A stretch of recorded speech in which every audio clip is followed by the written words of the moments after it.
Good evening dear students. तो आज हम शुरू करने जा रहे हैं टॉपिक आपका वेक्टर्स या सदिश। इंग्लिश में हम कहते हैं वेक्टर्स, हिंदी में कहते हैं इसको सदिश। देखिए ये जो टॉपिक है आपका, ये फिजिक्स और मैथ दोनों में पढ़ा जाता है, ठीक है, बट हम इसको फिजिक्स के पॉइंट ऑफ व्यू से पढ़ाएंगे।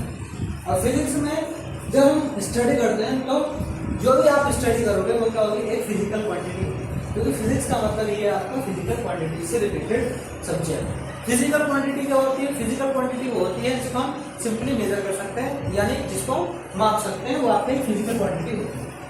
और स्केलर और वेक्टर के पॉइंट ऑफ व्यू से आपकी जो फिजिकल क्वांटिटी होती है वो आपकी दो टाइप की होती है। यानी फिजिकल क्वांटिटी जो आपकी होगी वो कितने टाइप की होगी?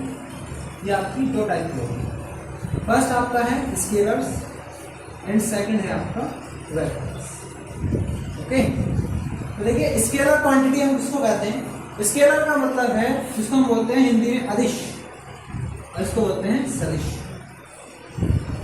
देखिए सै का मतलब होता है सात, ठीक है, दिश माने दिशा, ठीक है। तो इसका मतलब ये हुआ कि जिसके साथ में दिशा जुड़ी हुई होती है उसे हम बोलते हैं सदिश। दिशा इंग्लिश में इसको कहेंगे डायरेक्शन, यानी वो physical quantities which are associated with direction, यानी इनके साथ आपका डायरेक्शन जुड़ी होती है। वे भौतिक राशियां इनके साथ आपकी दिशा जुड़ी होती है, उनको सदिश कहते हैं। और ए का मतलब है नहीं से, नहीं, क्या नहीं? दिशा नहीं, यानी जिनके पास आपकी दिशा नहीं होती है, यानी जो दिशाहीन राशियां होती हैं उनको हम बोलते हैं आपका अदिश राशि, ठीक है, यानी इनके पास डायरेक्शन नहीं होती, ठीक है, डायरेक्शन इसमें नहीं होगी। इसमें क्या होगी? डायरेक्शन होगी। तो देखिए कोई भी आपका फिजिकल क्वांटिटी है उसको जब आप एक्सप्लेन करते हो या एक्सप्रेस करते हो तो उसमें आपका दिशा और दिशा के साथ साथ एक आपकी चीज आती है परिमाण, क्योंकि जब हम किसी भौतिक राशि को परिभाषित करते हैं तो भौतिक राशि जो होती है वो आपकी होती है परिमाण गुणा मात्रा, या हम ये कह सकते हैं आंतरिक मान गुणा मात्रा, ठीक है। सिंपली आप ये समझिए कि आपने लंबाई नापी, तो लंबाई क्या है? भौतिक राशि है। अगर हम लंबाई को L से रिप्रेजेंट करें, ठीक है, जैसे मान लीजिए आपकी लंबाई आई 5 मीटर, या 5 और यहाँ पे आपका इसका मान कर दिया मीटर। कहने का मतलब ये है कि ये जो आपका आंतरिक मान आया है इसका मतलब है कि आपने कितनी बार नापा है मीटर स्केल से, और जिससे नापा है वो मीटर आ गया आपका। तो यहाँ पे जो आपको आंतरिक मान दिख रहा है या न्यूमेरिकल वैल्यू आपको दिख रहा है, इस न्यूमेरिकल वैल्यू को हम बोलते हैं परिमाण, यानी मैग्नीट्यूड। तो किसी भी फिजिकल क्वांटिटी को मेजर करने के लिए आपको मैग्नीट्यूड चाहिए। यूनिट आपकी हो भी सकती है, नहीं भी हो सकती है। मोस्ट ऑफ द केसेस में आपको यूनिट भी इसमें मिलेगी। तो कहने का मतलब यह है कि किसी का अगर कोई फिजिकल क्वांटिटी है और उसको मेजर करने के लिए केवल मैग्नीट्यूड की नीड पड़ रही है, डायरेक्शन की नीड नहीं पड़ रही, तो हम उसको स्केलर क्वांटिटी बोलते हैं। और अगर कोई फिजिकल क्वांटिटी इस टाइप की है कि जिसको मेजर करने के लिए मैग्नीट्यूड के साथ साथ आपकी डायरेक्शन की भी नीड पड़ रही है, तो उसे हम बोलते हैं आपका वेक्टर क्वांटिटीज। तो देखिए इसके बाद आपका नेक्स्ट जो टॉपिक आता है वो क्या आता है? वो हमारा आता है वेक्टर क्वांटिटीज के बाद इनका रिप्रेजेंटेशन, ठीक। तो हमने दो प्रकार की क्वांटिटीज आपकी अभी यहाँ पे पढ़ी, स्केलर्स एंड वेक्टर्स। तो यहाँ पे जो आपकी क्वांटिटी है वेक्टर्स, उस पर हमको मेन फोकस करना है। वेक्टर्स यानी कि सदिश, ठीक। वे भौतिक राशियां जिनको व्यक्त करने के लिए दिशा की भी आवश्यकता होती है परिमाण के साथ साथ, तो उन्हें हम सदिश राशियां वेक्टर क्वांटिटीज कहते हैं, ठीक है। अब देखिए वेक्टर क्वांटिटीज में सबसे पहली चीज, अगर हम किसी भी कॉन्सेप्ट को डिफाइन करते हैं फिजिक्स में, तो उसमें हमें बताना होता है उसका रिप्रेजेंटेशन, कि हम उसको कैसे रिप्रेजेंट करेंगे। तो यहाँ पे आएगा आपका नेक्स्ट टॉपिक। तो कहने का मतलब ये हुआ कि वेक्टर आपका इसमें मैग्नीट्यूड और प्लस डायरेक्शन दो चीजें आपकी इंक्लूड होती हैं, तो हम इनको बोलते हैं आपका वेक्टर्स। अब देखिए इसके बाद आता है representation of vectors. Representation of vectors, अब इसमें क्या आता है आपका, समझिए। रिप्रेजेंटेशन को हिंदी में बोलते हैं निरूपण। निरूपण ठीक, तो इसे हम कहेंगे हिंदी में सदिशों का निरूपण।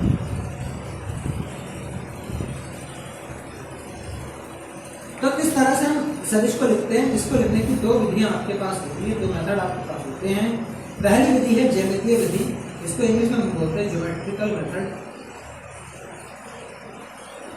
और दूसरी आपकी विधि होती है बीजगणितीय विधि, इसको हम बोलते हैं अलजेब्रिक मेथड।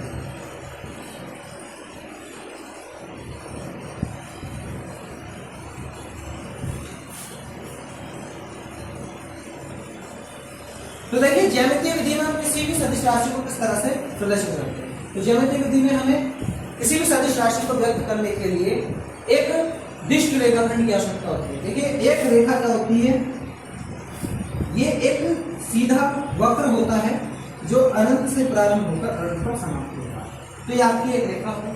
अब रेखा का हमने क्या लिया, एक भाग लिया, इसका एक टुकड़ा लिया, खंड लिया, तो इसमें हम बोल दिया रेखा खंड, यानी लाइन सेगमेंट। इस लाइन का हमने क्या लिया, एक भाग लिया, हिस्सा लिया, इसको हमने क्या बोल दिया, रेखा खंड। तो आपका ये रेखा खंड हो गया। ठीक, अब इस रेखा खंड के आगे आप एक तीर की नोक लगा, तो चाहे आप इधर लगाओ चाहे तो आप इधर लगाओ, वो इसकी दिशा के अनुसार लगाया जाएगा। तो जब आपने इसको नोक लगा दिया है वो, तो हम इसे बोलेंगे दिष्ट रेखाखंड। तो इस दिष्ट रेखाखंड द्वारा हम किसी भी सदिश को प्रदर्शित करते हैं। अब इस दिष्ट रेखाखंड का जो लंबाई है, ये जो यहाँ से लेकर यहाँ तक इसकी लंबाई है, वो इसके परिमाण को यानी मैग्नीट्यूड को रिप्रेजेंट करती है, और इसकी जो नोक है ये इसकी दिशा को प्रदर्शित करती है। जहां से आपका सदिश प्रारंभ होता है उसे हम प्रारंभिक बिंदु बोलते हैं, इंग्लिश में हम इसको इनिशियल पॉइंट भी बोलते हैं, और जहां पे आपका ये समाप्त होता है इसे हम अंतिम बिंदु बोलते हैं, यानी टर्मिनल पॉइंट बोलते हैं। इसको हम शीर्ष, सॉरी इसको हम उच्च या टेल कहते हैं, शॉर्ट में हम इसको टेल ही कहेंगे ज्यादातर, और इसको हम शीर्ष या हेड भी कहते हैं इसको। तो जहां आपका स्टार्ट हुआ वो आपका प्रारंभिक बिंदु या उच्च हो गया, इनिशियल पॉइंट या आपका टेल होगा, और जहां पर आपका समाप्त हुआ वो अंतिम बिंदु या शीर्ष हो गया यानी कि हेड हो गया। अब देखिए अगर मान लो आपका एक बिंदु P से स्टार्ट हुआ है और Q पर जाकर समाप्त हुआ है, तो हम इसको लिखेंगे PQ वेक्टर। ओके, तो ये इस तरह से हम इसको प्रदर्शित करते हैं, यानी कि ज्यामितीय रूप में किसी भी सदिश को एक दिष्ट रेखाखंड द्वारा प्रदर्शित किया जाता है। एक डायरेक्ट लाइन सेगमेंट के थ्रू हम इसको रिप्रेजेंट करते हैं, और यहाँ पर जो आपकी एरो की लेंथ होगी ये इसके मैग्नीट्यूड यानी परिमाण को बताएगी, और जो आपका इसकी एरो होगी, एरो ये आपका डायरेक्शन को बताएगी। इसके बाद देखिए बीजगणितीय विधि में हम इसको कैसे लिखते हैं। बीजगणितीय विधि में हम किसी भी सदिश को एक लेटर, अल्फाबेटिकल लेटर के ऊपर आपका एरो के थ्रू शो करते हैं। तो ये आपका एक वेक्टर हो गया, चाहे आप इसे कैपिटल से लिखिए या स्मॉल से लिखिए, उससे कोई फर्क नहीं पड़ने वाला। तो यहाँ पर आप ये समझिए कि इसमें दो चीजें होती हैं। जैसे हमने यहाँ पे समझा कि परिमाण यानी कि इसकी जो मैग्नीट्यूड है वो इसकी लंबाई से आपका डिनोट होगा, लेंथ से डिनोट होगा, और जो आपका डायरेक्शन है वो आपकी एरो से डिनोट होगी। अब ऐसे ही इसमें आपका होता है, तो इसमें जो आपका मैग्नीट्यूड होता है इसको हम आपका ए मॉडुलस से या सिंपली ए से रिप्रेजेंट करेंगे। अगर आपका ए वेक्टर है तो इसका जो मैग्नीट्यूड है यानी परिमाण है, इसको हम किससे लिखेंगे, इसको हम लिखेंगे ए का मॉडुलस से यानी ए से। और इसकी जो डायरेक्शन है, दूसरी चीज इसमें क्या आएगी, डायरेक्शन। तो डायरेक्शन को हम लिखेंगे ए के ऊपर एफ लगाते हैं, ए हेड भी बोलते हैं उसको। एक तो जो कंप्लीट वेक्टर आपका होगा ए वेक्टर, वो क्या होगा, मैग्नीट्यूड इनटू डायरेक्शन, यानी मैग्नीट्यूड आपका क्या हो गया ए का मॉडुलस, और डायरेक्शन क्या हो गया ए कैप, या आप इसको ऐसे लिख सकते हो ए कैप। तो यहाँ से आपके पास ए कैप की वैल्यू आई, आपके पास आई ए वेक्टर पर ए का मॉडुलस, यानी ए की डायरेक्शन में ए कैप को हम बोलते हैं मिड वेक्टर। तो इसको हम टाइप ऑफ वेक्टर्स के अंदर अभी नेक्स्ट टॉपिक में पढ़ने वाले हैं। तो यहाँ तक आपका ये क्या हो गया, ये वेक्टर का रिप्रेजेंटेशन हो गया। अब देखिए इसके बाद आपका आता है वेक्टर्स के टाइप। तो नेक्स्ट टॉपिक की ओर हम बढ़ते हैं। इसमें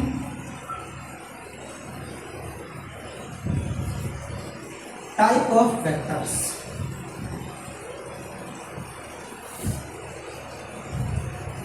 देखिए वेक्टर्स को आपका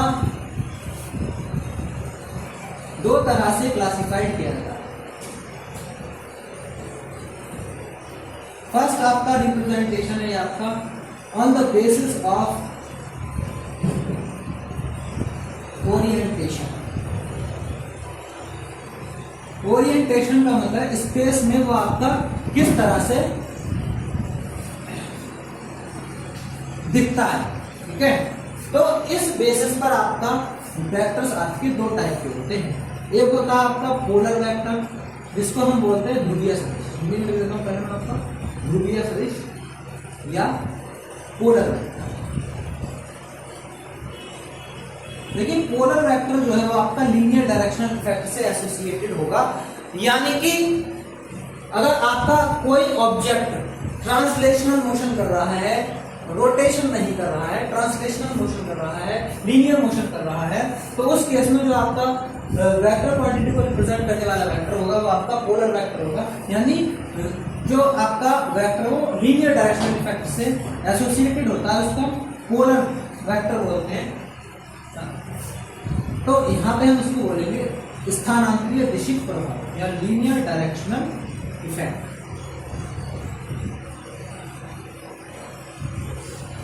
यानी कि रैखिक दिशिक प्रभाव। रैखिक दिशिक का मतलब है कि जब आपका ऑब्जेक्ट या कोई भी फिजिकल क्वांटिटी है वो एक लाइन में है, ये रोटेशन नहीं कर रही है, तो उस केस में जो आपका वेक्टर होगा वो आपका पोलर वेक्टर कहलाएगा। रैखिक दिशिक प्रभाव से जो आपके वेक्टर जुड़े होते हैं, लीनियर डायरेक्शनल इफेक्ट से एसोसिएट होते हैं, उनको हम बोलते हैं आपका पोलर वेक्टर्स। एग्जाम्पल के लिए जितनी भी आपकी लीनियर वेक्टर क्वांटिटीज होंगी, फॉर एग्जाम्पल आपका हो गया लीनियर डिस्प्लेसमेंट यानी रैखिक विस्थापन, लीनियर वेलोसिटी रेखीय वेग,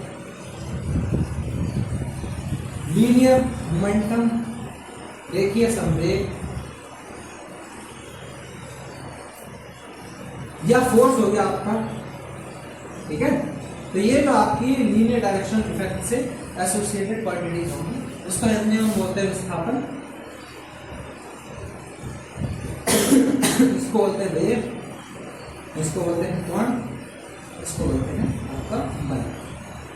तो ये आपकी रैखिक दिशिक प्रभाव से संबंधित बहुत ही राशियां हो गई। सेकंड आपका आता है इसमें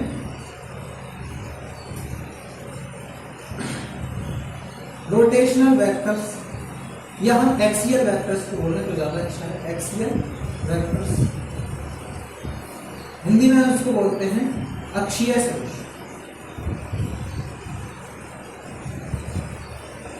यानी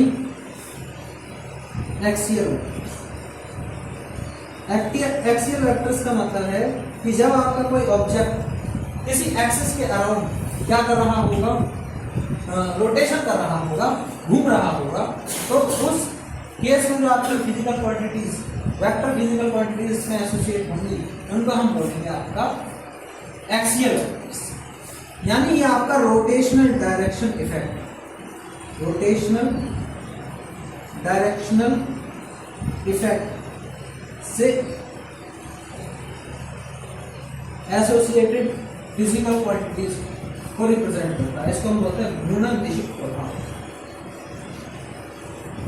तो घूर्णन दिशिक प्रभाव से संबंधित जो भी आपकी राशियां होंगी, उनको हम बोलेंगे आपका अक्षीय सदिश यानी एक्सियल वेक्टर। एग्जांपल के लिए आपका जो एंगुलर क्वांटिटीज होती है, एंगुलर डिस्प्लेसमेंट आपका हो गया, ठीक है, एंगुलर वेलोसिटी आपकी होगी, एंगुलर मोमेंटम आपका होगा।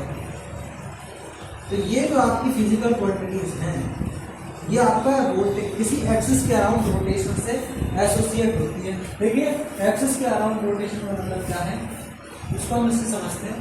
देखो अगर हमारे पास ये एक सिंपल सिस्टम ले लें, तो ये आपका, अगर मैं इसको ऐसे घुमाऊं, ठीक, तो इस एक्सिस के अराउंड ये रोटेट कर रहा है, तो ये इसकी एक्सिस हो गई।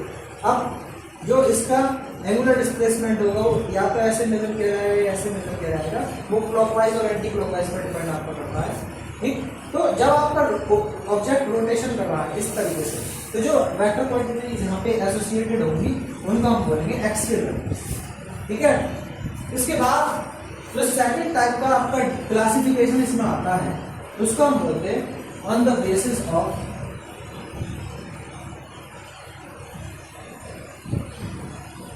Magnitude and direction. मैग्नीट्यूड और डायरेक्शन के बेस पर आपके ये कई टाइप के होते हैं, 10 से 12 आप इसमें समझ सकते हो मोटे तौर पर। तो देखिए सबसे पहला जो आपका इसमें आएगा वो आपका आता है जीरो वेक्टर, शून्य सदिश। शून्य सदिश जीरो वेक्टर, या हम इसको इंग्लिश में नल वेक्टर भी दूसरे नाम से जानते हैं, नल वेक्टर।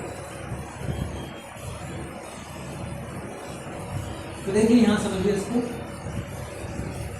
जीरो वेक्टर क्या होता है, जिसका आपका मैग्नीट्यूड जो हो वो आपका जीरो, परिमाण जो होना चाहिए जीरो होना चाहिए, और इसकी जो डायरेक्शन है वो आपकी नॉट डिफाइंड, परिभाषित नहीं है। क्यों भाई इसकी डायरेक्शन क्यों नहीं डिफाइंड होती है, क्योंकि यहां से आपका स्टार्ट होगा, जैसे मान लो यहां से स्टार्ट हुआ और यहीं आकर के ये एंड हो गया। ठीक है, तो इसका मतलब ये है कि हम बता ही नहीं सकते कि डायरेक्शन किधर की। मान लो आपको यहाँ से आके यहाँ पे वापस आ गया, यहीं एंड हो गया, ऐसे जाके ऐसे एंड हो गया, ऐसे जाके ऐसे एंड हो गया, ऐसे जाके वापस आ गया। यानी जीरो वेक्टर क्या है, जहां से स्टार्ट वहीं पे खत्म हो गया। ठीक है, तो इस टाइप के वेक्टर्स को हम जीरो वेक्टर बोलते हैं। ठीक है, बोलते हैं ना कि भाई ये तो शुरू होने से पहले ही खत्म हो गया, तो इसी टाइप का वेक्टर होता है। यानी जीरो वेक्टर का मतलब है जिसका मैग्नीट्यूड जीरो और डायरेक्शन आपकी डिफाइंड नहीं है, स्टार्टिंग और एंडिंग पॉइंट दोनों सेम है। ओके, जैसे ओ वेक्टर हो गया, या ए वेक्टर आपका हो गया, या बी वेक्टर आपका हो गया, तो ये आपके क्या है, ये सारे आपके जीरो है। ठीक है, सेकंड वेक्टर जो आपका आता है मोस्ट इंपोर्टेंट, जिसको हम एकांक सदिश, इकाई सदिश या एक सदिश भी बोलते हैं। एकांक या इकाई या एकक सदिश। ठीक है, इंग्लिश में हम इसको बोलते हैं यूनिट वेक्टर। तो यूनिट वेक्टर आपका क्या होता है, इसमें फिर वही बात हम आपकी बात करते हैं मैग्नीट्यूड और डायरेक्शन। तो इसी के आधार पर आपसे क्लासिफाइड कर रहे हैं उनको। तो मैग्नीट्यूड इसमें क्या होता है आपका, जिसका मैग्नीट्यूड आपका होता है जीरो, सॉरी 1, इसका मैग्नीट्यूड क्या होता है 1 यूनिट होता है। और डायरेक्शन जो है आपकी along given vector, along given vector। Okay, यानी जो आपका दिए गए सदिश के अनुदिश, along को बोलते हैं हिंदी में अनुदिश, यानी दिए गए सदिश के क्या होगी, अनुदिश होगी। यानी जो सदिश आपको दिया गया है उसी की दिशा में इसकी दिशा होगी, या हम सिंपली कहें तो ये खुद ही दिशा को बताता है, इसीलिए हम इसको एकांक सदिश कहते हैं। अगर ए वेक्टर है तो ए वेक्टर की डायरेक्शन में आपका जो एकांक सदिश है, इकाई सदिश है, उसको ए वेक्टर का मॉडुलस अपॉन ए, ए वेक्टर अपॉन ए वेक्टर का मॉडुलस से हम इसको रिप्रेजेंट करते हैं, ये आपका इकाई सदिश होगा। कुछ मेजर इकाई सदिश जो है वो डायरेक्शन को बताते हैं, उनको हम यहाँ पे समझते हैं। देखिए अगर एक्स डायरेक्शन में कोई ऑब्जेक्ट चल रहा है, ठीक है, तो उसके लिए हम आई कैप को लेंगे। देखिए अगर मान लो जैसे मैंने लिया 3 आई कैप, ओके, और मैंने आपको यहाँ पे यूनिट लिख दिया, तो कहने का मतलब ये हुआ आई कैप क्या होगा, एक्स की डायरेक्शन में, ये 3 इसका न्यूमेरिकल वैल्यू या आपका मैग्नीट्यूड हो गया। तो कहने का मतलब ये है कि 3 मीटर आपका जो चला है ऑब्जेक्ट वो किस डायरेक्शन में चला है, एक्स डायरेक्शन में चला है, इसलिए हमने आपका आई कैप लिखा है। अगर मान लो हमने लिख दिया 4j कैप, माइनस का 4j कैप लिख दिया, ठीक है, तो माइनस का मतलब अपोजिट डायरेक्शन, ठीक है, तो जे कैप की नेगेटिव डायरेक्शन, जे किसको, वाई को, वाई की नेगेटिव डायरेक्शन में जा रहा है कितना, 4 मीटर जा रहा है। ठीक है, तो इस तरह से जो आई जे के है ये आपका तीनों एक्सिस को रिप्रेजेंट करते हैं। एक्स एक्सिस की डायरेक्शन में जाएगा आपका, तो ये आई कैप लिखा जाएगा, वाई में जाएगा तो जे कैप, जेड में जाएगा तो ए कैप। अब ऐसे ही एन कैप जो है वो परपेंडिकुलर यूनिट वेक्टर को रिप्रेजेंट करता है, और आर कैप जो है वो आपका पोजीशन वेक्टर की डायरेक्शन में रिप्रेजेंट करता है। तो ये आपके मेन यूनिट वेक्टर हो जाते हैं इसी तरह से। इसके बाद आपका जो नेक्स्ट टाइप आता है वेक्टर्स का, उसको देखते हैं।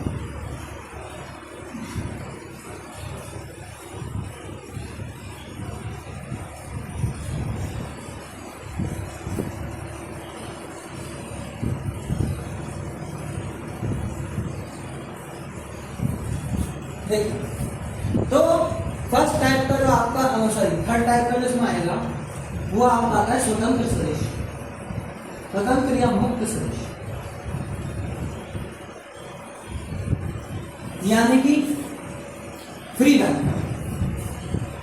फ्री वेक्टर का मतलब है अगर हम उसको लीनियर सपोर्ट से उसका डिस्प्लेस कर दें तो उसका इफेक्ट अगर चेंज नहीं होता है, ठीक, तो हम उसको बोलते हैं आपका स्वतंत्र सदिश। दूसरा आपका होता है इसके अलावा स्थायीनीकृत, स्थायीनीकृत सदिश, इसको इंग्लिश में हम बोलते हैं लोकलाइज्ड वेक्टर, लोकलाइज्ड।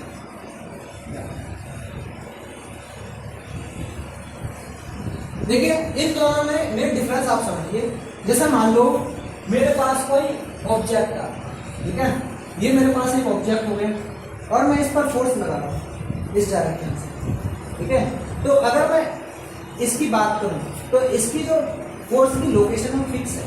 अगर मैं यहाँ से फोर्स हटा देता हूँ, इसको डिस्प्लेस कर देता हूँ, पीछे डिस्प्लेस कर दिया मैंने, तो इसका इफेक्ट जो एंड हो जाएगा, यानी इफेक्ट जो खत्म हो जाएगा। तो इसीलिए इसको हम बोलते हैं लोकलाइज्ड वेक्टर, यानी जिसका एक लोकेशन पर जो इफेक्ट है वो कुछ अलग हो, दूसरी लोकेशन पर इफेक्ट क्या हो वो अलग है, तो हम उसे बोलते हैं लोकलाइज्ड वेक्टर। या एक पोजीशन पे से हट जाने के बाद, लोकेशन से हट जाने के बाद उसका इफेक्ट क्या होता है, चेंज हो जाता है, तो हम उसको लोकलाइज्ड वेक्टर बोलते हैं। और अगर हम इसको डिस्प्लेस करें, जैसे आपका ये ऑब्जेक्ट जा रहा है इस डायरेक्शन में जा रहा है 5 मीटर पर सेकंड से, तो अगर हम इसको इसका मैग्नीट्यूड और डायरेक्शन चेंज किए बिना डिस्प्लेस कर सकें, ओके, और इसका इफेक्ट चेंज नहीं होता, तो हम उसको बोलते हैं आपका स्वतंत्र या मुक्त सदिश। तो आपके जो सिलेबस में रहेगा वो मेनली स्वतंत्र या मुक्त सदिश ही रहेगा, ठीक है, यानी जिन वेक्टर्स को उनके मैग्नीट्यूड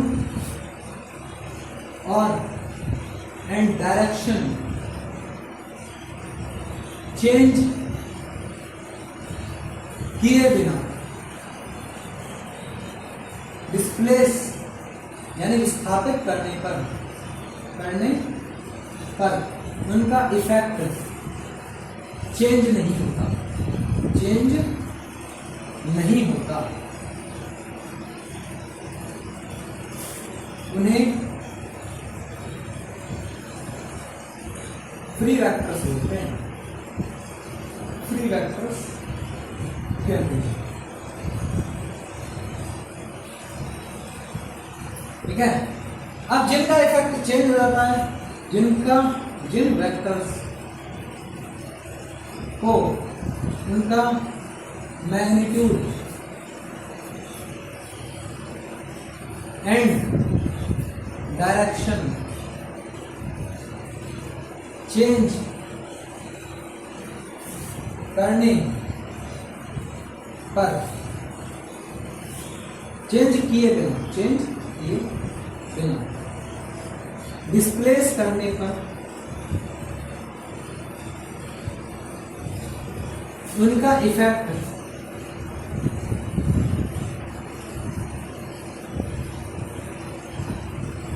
चेंज हो जाता है।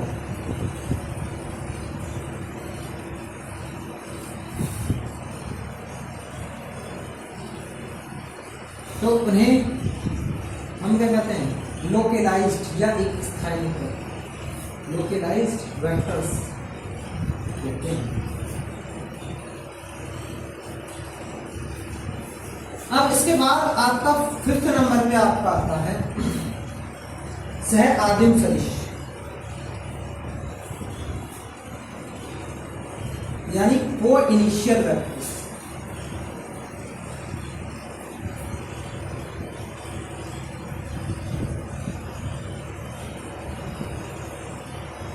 और 6 नंबर पे आपका आता है सह अंतिम सदिश,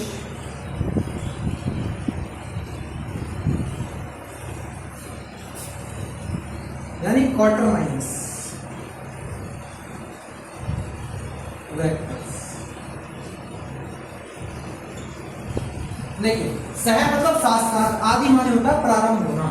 तो ऐसे दो वेक्टर्स जो एक साथ प्रारंभ होते हैं, यानी एक ही बिंदु से प्रारंभ होते हैं, उनको हम को इनिशियल वेक्टर्स बोलते हैं, सह आदिम सदिश बोलते हैं। यानी सेम स्टार्टिंग पॉइंट होगा इनका, सेम इनिशियल पॉइंट आप कह सकते हो, सेम स्टार्टिंग पॉइंट होगा आपका, तो उनको हम बोलते हैं को इनिशियल वेक्टर्स। जैसे मान लीजिए एक आपका ये वेक्टर है और ये एक आपका ये वेक्टर, तो दोनों एक ही पॉइंट से स्टार्ट हो रहे हैं, तो इनको हम बोलेंगे आपका को इनिशियल वेक्टर्स। अब सेम का मतलब क्या हुआ, क्वार्टर माइनस का मतलब क्या हुआ, जो एक ही पॉइंट पर एंड होते हैं, सेम हम बोलेंगे सेम टर्मिनल पॉइंट, उनका सेम टर्मिनल पॉइंट होता है, यानी अंतिम बिंदु एक ही होता है, उनको हम से अंतिम सदिश बोलते हैं। ठीक है, जैसे मान लो एक वेक्टर ये जा रहा है, एक वेक्टर इधर से जा रहा है, दोनों का जो एंड पॉइंट है ये वो सेम है, तो इसीलिए हम इनको क्या बोलेंगे, दोनों को क्वार्टर माइनस वेक्टर्स बोलेंगे। इसके बाद देखिए नेक्स्ट जो आते हैं वो कौन से आते हैं,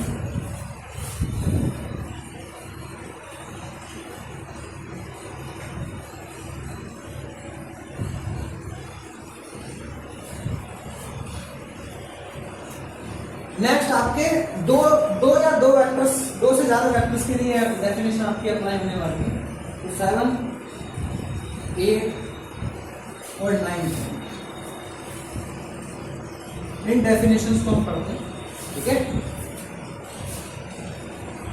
तो इसमें सबसे पहला जो यहाँ पे आता है उसे बोलते हैं ऋणात्मक सदिश या negative vector of A vector.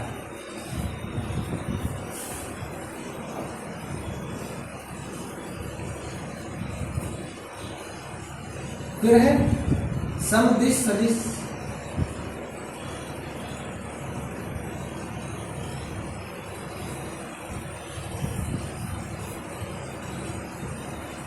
या आप यहां पे एक काम करो, पहले तो समान इक्वल वेक्टर्स, वैसे कोई सी भी डेफिनेशन ऊपर नीचे को से भी फर्क नहीं पड़ता। फिर आपका यहाँ पे आता है समदिश सदिश यानी लाइक वेक्टर्स।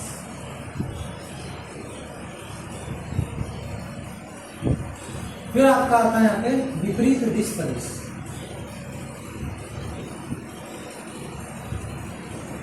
यानी अनलाइक वेक्टर्स।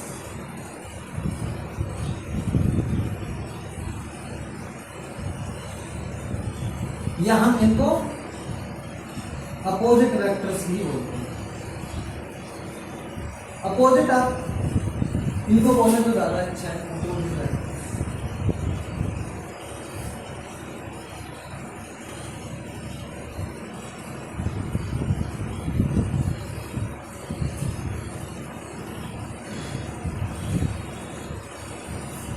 तो देखिए इन सब में अंतर क्या है। ऋणात्मक सदिश का मतलब है, देखो यहाँ पे जो डेफिनेशन चलेगी वो दो वेक्टर्स की चलेगी, एक आपका ये रहेगा, एक आपका ये रहेगा।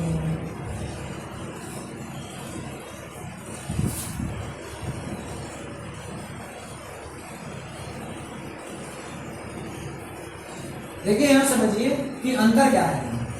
अगर मान लो ए वेक्टर आपका ये है, ये बी वेक्टर है, ये आपका ए वेक्टर है, ये आपका बी वेक्टर है, ये आपका ए वेक्टर है, ये आपका बी वेक्टर है, और ये आपका ए वेक्टर और ये आपका बी वेक्टर। तो अगर दोनों का मैग्नीट्यूड सेम है, ए का मैग्नीट्यूड बी के मैग्नीट्यूड के बराबर है, यानी दो सदिशों का परिमाण समान है, परंतु दिशा एक दूसरे के विपरीत है। इसकी दिशा आपका आगे की तरफ, इसकी दिशा पीछे की तरफ, यानी कि ए कैप बराबर होगा माइनस बी कैप के, या आप ऐसे कह सकते हैं बी कैप बराबर होगा माइनस ए कैप। ठीक है, यानी माइनस जो विपरीत को दिखाता है। ठीक है, यानी ए की दिशा बी की दिशा के विपरीत या बी की दिशा ए की दिशा के विपरीत है। तो अगर दो सदिशों का परिमाण समान है लेकिन उनकी दिशा एक दूसरे का है विपरीत है, तो वो एक दूसरे के ऋणात्मक सदिश या अपोजिट वेक्टर कहलाते हैं। ठीक है, अब देखो समान का मतलब क्या है कि दोनों का मैग्नीट्यूड भी समान है, यानी परिमाण दोनों का समान है, और दोनों की दिशा भी जो है वो समान है। तो अगर दो सदिशों का परिमाण और दिशा समान होती है तो हम उनको समान सदिश इक्वल वेक्टर्स बोलते हैं। ठीक है, और समदिश का मतलब क्या है कि दोनों का जो परिमाण है वो बराबर नहीं होगा, मैग्नीट्यूड बराबर नहीं होगा। अगर बराबर हो गया तो फिर आपका समान हो जाएंगे। ठीक है, मैग्नीट्यूड बराबर नहीं होगा, अगर मैग्नीट्यूड बराबर हो जाए तो कौन से जाएंगे, समान सदिश हो जाएंगे। और दिशा जो है वो एक दूसरे की सेम रहेगी, यानी दो सदिश आपके तब सदिश ये लाइक वेक्टर्स कहलाते हैं अगर उनकी डायरेक्शन सेम है बट मैग्नीट्यूड सेम नहीं है।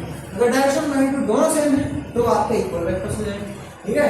मैग्नीट्यूड सेम है बट डायरेक्शन अपोजिट है तो अपोजिट वेक्टर हो जाएंगे या नेगेटिव ऑफ वेक्टर हो जाएंगे। विपरीत दिशा सदिश का मतलब है कि दोनों का मैग्नीट्यूड भी सेम नहीं है ना, मैग्नीट्यूड दोनों का सेम नहीं है बट जो डायरेक्शन है वो एक दूसरे के अपोजिट है।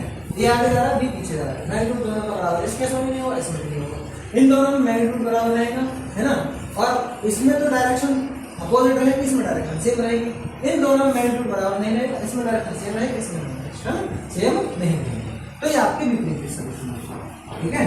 या आप इसको ऐसे भी लिख सकते हो, बी क्या बराबर माइनस के, यानी ए की डायरेक्शन बी की डायरेक्शन के विपरीत है तो हम उसे विपरीत सदिश कहते हैं, ठीक है। तो इस लेक्चर में हमने जो है सदिशों का निरूपण और सदिशों का प्रकार, ठीक है, इस टॉपिक को आपका इन 3 टॉपिक्स को हमने इसमें कवर किया है, ठीक है। धन्यवाद। जय हिंद, जय भारत।